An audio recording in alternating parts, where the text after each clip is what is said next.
Disney has just released the trailer for the live-action remake of its animated classic Pinocchio. It will arrive directly on the Disney Plus streaming platform. The movie was directed by Robert Zemeckis.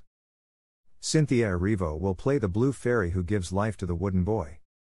Predictably, the criticism was swift. Twitter is filled with thousands of reactions, both positive and negative, due to the redesign of the blue fairy.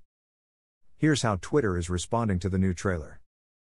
It took less than a day for me to see racist comments based around the casting of Cynthia Erivo as the blue fairy in that teaser for Pinocchio. How long are we going to play this game because I'm tired and there are bigger problems in the world? Anyone who gets offended over the blue fairy in the Disney remake of Pinocchio, kindly shut up, okay?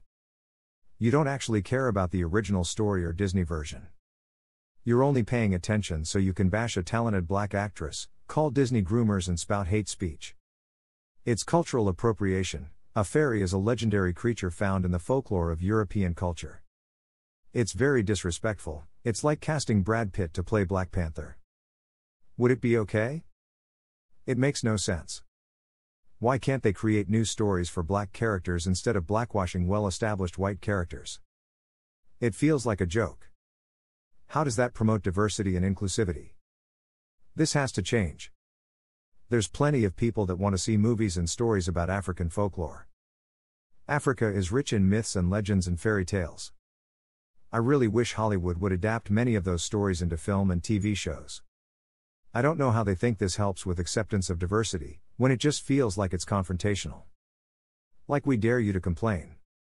Blue fairy described by Collodi, the author of Pinocchio, blue hair and face as white as a porcelain doll. Disney, yeah, let's make her black and bald. People mad that the blue fairy is black and not a blonde white lady because it was book accurate. Well, from my recollection in the original story, there was no lies make your nose big thing. Pinocchio kills the cricket, hangs himself, and I think his father was killed too. I don't have a problem with the fairy being black. The character design just looks so off. Like it's just a sparkly woman in a dress with sparkly wings. The fairy from the original movie was designed like other fairies at the time. Who says fairies have to be played by women? Who says fairies have to be female? You've never lifted a fairy's dress. So you wouldn't mind if we made a white Black Panther? That is straight up tokenism, and it seems that Disney is fetishizing a minority?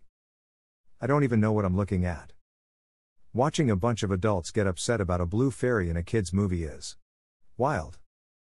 Pinocchio came out in 1940. Y'all really want to pretend you're defending the honor of a movie you weren't even alive for the premiere of? Stop pretending you're Pinocchio purist superfans. Why bald? I wasn't gonna see the movie anyway, so why not make her as beautiful as the previous one and have long, beautiful, black hair?